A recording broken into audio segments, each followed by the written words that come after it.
नमस्कार साथियों, स्वागत है आपका महाभारती पीजी कॉलेज की ऑनलाइन क्लासेस में।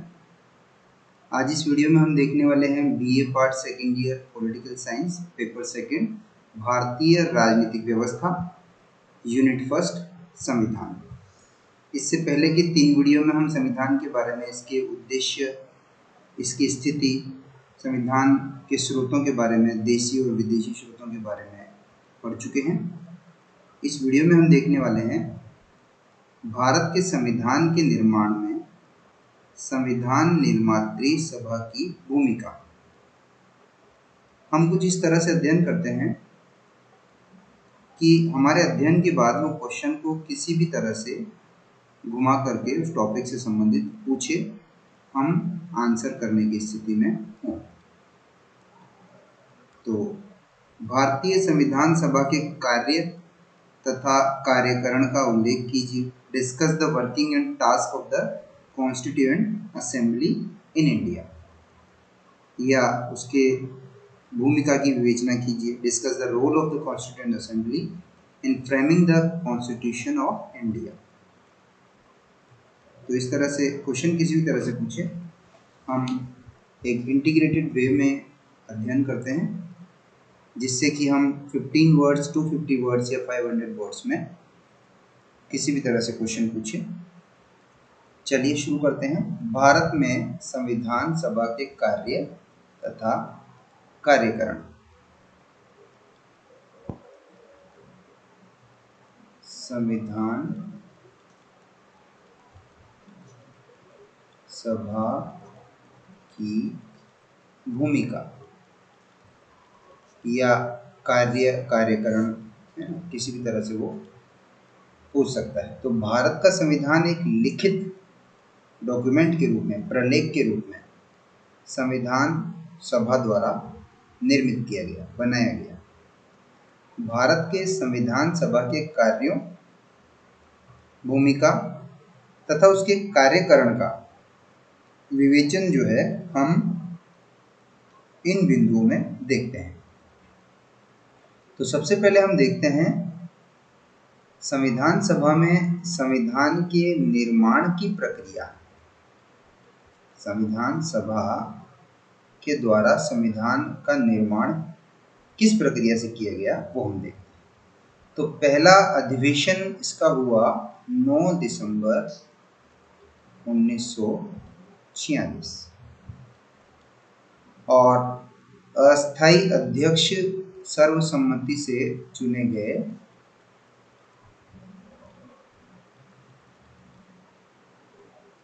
डॉक्टर सच्चिदानंद सिन्हा।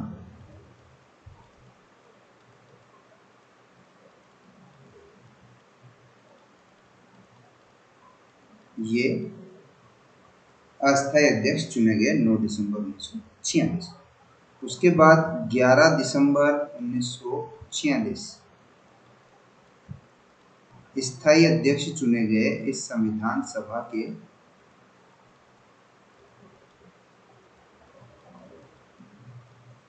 डॉक्टर राजेंद्र प्रसाद। ये बिहार से थे, वकील थे पेशे से, भारत के प्रथम राष्ट्रपति भी बने डॉक्टर राजेंद्र प्रसाद। ये स्थायी अध्यक्ष रहे और इन्होंने स्थायी अध्यक्ष का कार्यभार संभाला और विधिवत रूप से संविधान निर्माण की प्रक्रिया को शुरू किया। अब इसके अंदर सबसे पहला काम आता है उद्देश्य प्रस्ताव का, कि उद्देश्य क्या क्या होंगे इस संविधान के। तो उद्देश्य प्रस्ताव जो प्रस्तुत किया,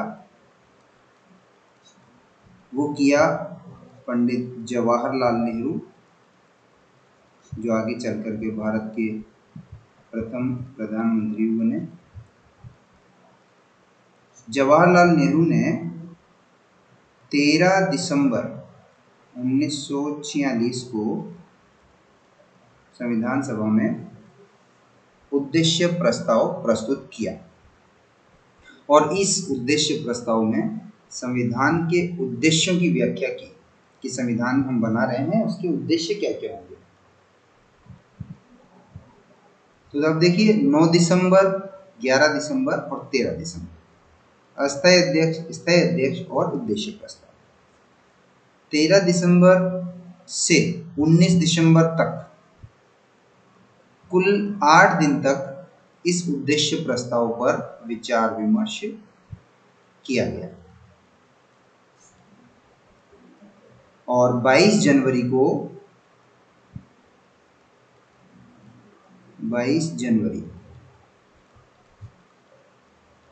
1947 को इसे सर्वसम्मति से पारित कर दिया गया उद्देश्य प्रस्ताव।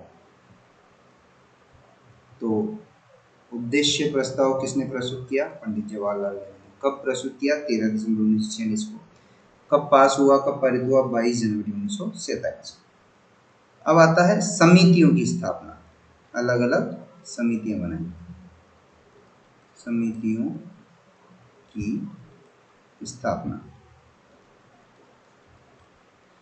तो उद्देश्य प्रस्ताव की स्वीकृति के बाद संविधान सभा ने संविधान निर्माण की समस्या के अलग अलग पॉइंट्स पर, अलग अलग पहलुओं पर, अलग अलग बिंदुओं के संबंध में विचार करने के लिए अनेक समितियां नियुक्त की। अब कौन कौन सी समितियां थी? पहली थी संघ संविधान समिति। पहली समिति बनाई गई संघ संविधान समिति। दूसरी की बात करें, प्रांतीय संविधान समिति। मतलब जो केंद्र रहेगा उसके लिए कौन कौन से नियम और संविधान में कौन कौन से प्रावधान किए जाएंगे वो ये समिति देखेगी। जो प्रांत हैं जिनसे मिलकर के देश बना है उनके बारे में संविधान में क्या क्या क्लोज रहेंगे उसको ये समिति देखेगी। तीसरी है संघ शक्ति समिति।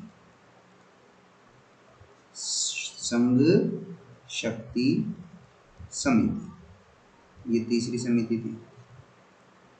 और चौथी है मूल अधिकारों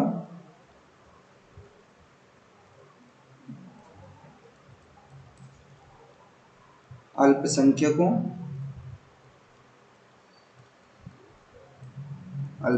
से मतलब जो कम संख्या में जो जातियां हैं, जो धर्म हैं, मुस्लिम, सिख, ईसाई, पारसी, जैन, ये सब अल्पसंख्यकों में आते हैं। तो मूल अधिकारों और अल्पसंख्यकों आदि से संबंधित परामर्श समिति। पांचवी जो समिति है वो है प्रारूप समिति। तो इस प्रारूप समिति के अध्यक्ष थे डॉक्टर राजेंद्र प्रसाद। प्रारूप समिति जिसने संविधान का ड्राफ्ट तैयार किया, प्रारूप तैयार किया। तो देशी रियासतों से बातचीत करने के लिए संविधान सभा ने एक वार्ता समिति, ध्यान दीजिएगा, वार्ता समिति ये पूर्व में ही गठित कर ली थी इन सब से पहले। तो ये तो हो गई बात समितियों की स्थापना। अब बात करते हैं संविधान के पहले प्रारूप की। प्रारूप समिति जो बनाई थी 5वें नंबर पे, तो अक्टूबर 1947 में। तो पहली बात तो संविधान का पहला प्रारूप,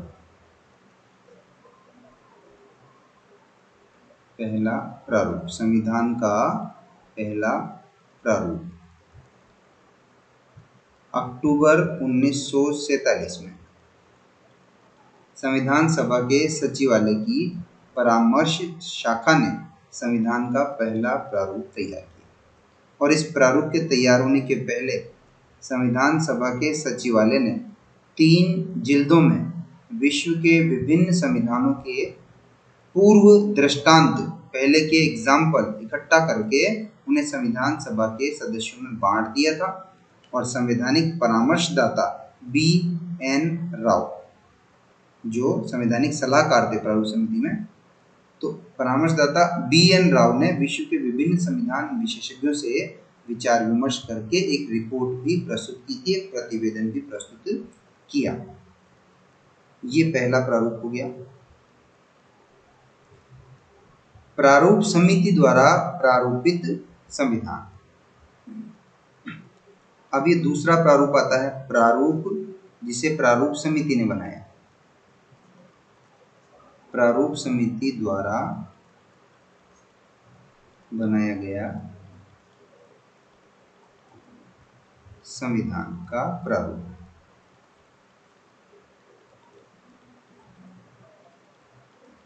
तो परामर्श शाखा ने जो संविधान का प्रारूप तैयार किया गया था उसे संविधान की प्रारूप समिति के पास भेज दिया, जो यहाँ पर परामर्श शाखा ने तैयार किया था। प्रारूप समिति का यह काम था कि वह इस संविधान का परीक्षण करे और फिर प्रारूप संविधान को विचार के लिए संविधान सभा के सामने प्रस्तुत करे। तो देखिए, मूल प्रारूप तो यहाँ पर परामर्श शाखा ने ही बना लिया था और यही मूल प्रारूप जो था, पहला प्रारूप था, यही प्रारूप समिति को भेजा गया। इसमें ही इन्होंने काट छांट करके, सुधार करके और संविधान सभा के सामने रखा। प्रारूप समिति ने भारत का जो प्रारूप संविधान तैयार किया उसे फरवरी 1948 में संविधान सभा के अध्यक्ष को सौंप दिया। तो इन्होंने इसी को करेक्शन करके और फरवरी 1948 में संविधान सभा के अध्यक्ष को सौंप दिया। संशोधन के सुझाव। अब संशोधन की बारी आती है संविधान सभा के सदस्यों के द्वारा। संशोधन के सुझाव।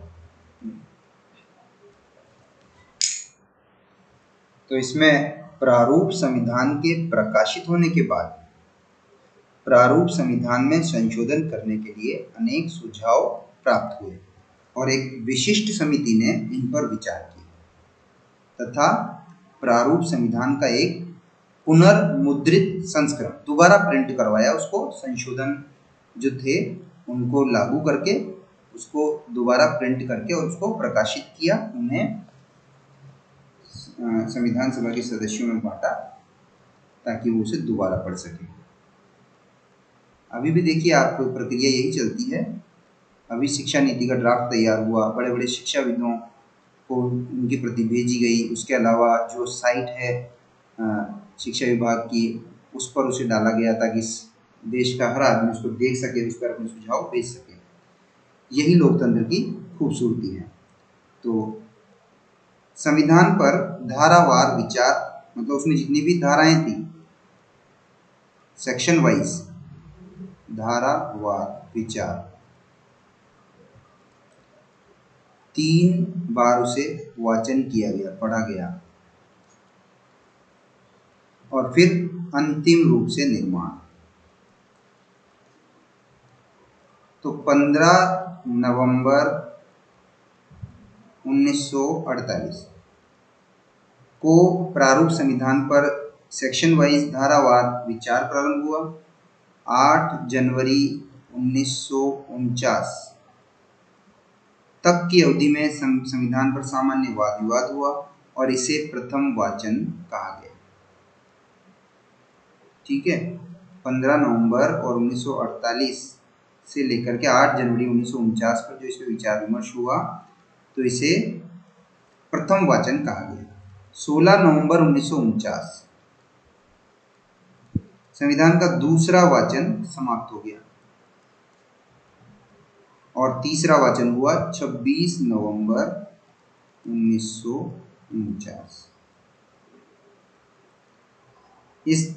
इसी दिन संविधान सभा द्वारा निर्मित संविधान को अंतिम रूप से पास किया गया और इस 26 नवंबर 1949 को हमारे माननीय प्रधानमंत्री जी के द्वारा उनकी पहल पर संविधान दिवस के रूप में मनाया जाने लगा है 2015 से। तो इस दिन संविधान द्वारा निर्मित संविधान को अंतिम रूप से पास किया गया और 26 जनवरी 1950 को इसे लागू कर दिया गया।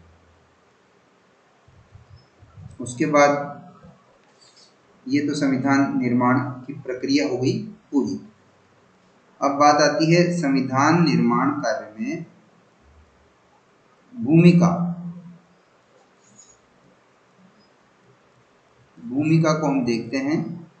राजनीतिक दलों की क्या भूमिका रही, उसके सदस्यों और नेताओं की क्या भूमिका रही।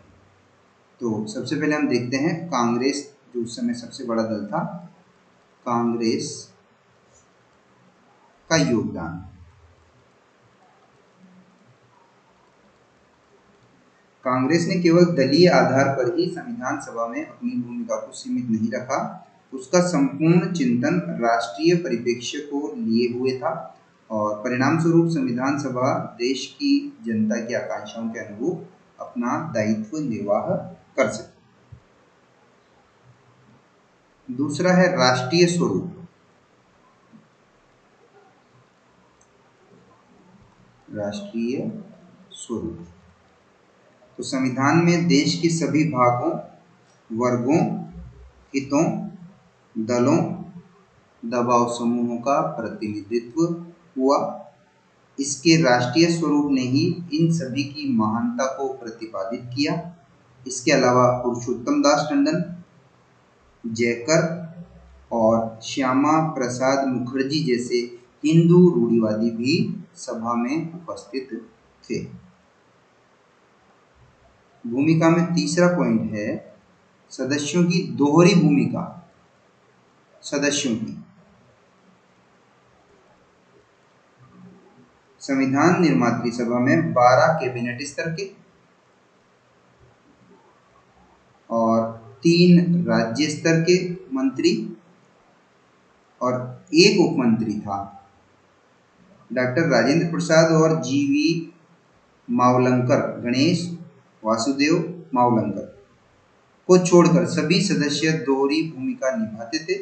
शासन चलाने वाले और संविधान बनाने वालों के एक होने के कारण संविधान में व्यवहारिकता अधिक आई। मतलब यही लोग संविधान बनाने के बाद जो सरकार बनी उसमें मंत्री वगैरह या जो पद थे उस पर रहे और संविधान भी इन्होंने ही बनाया, तो इस तरह से ये दोहरी भूमिका में रहे। उसके बाद अगला 4th पॉइंट आता है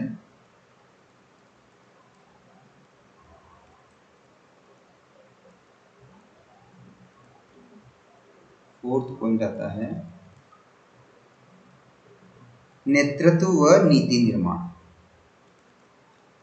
नेतृत्व व नीति निर्माण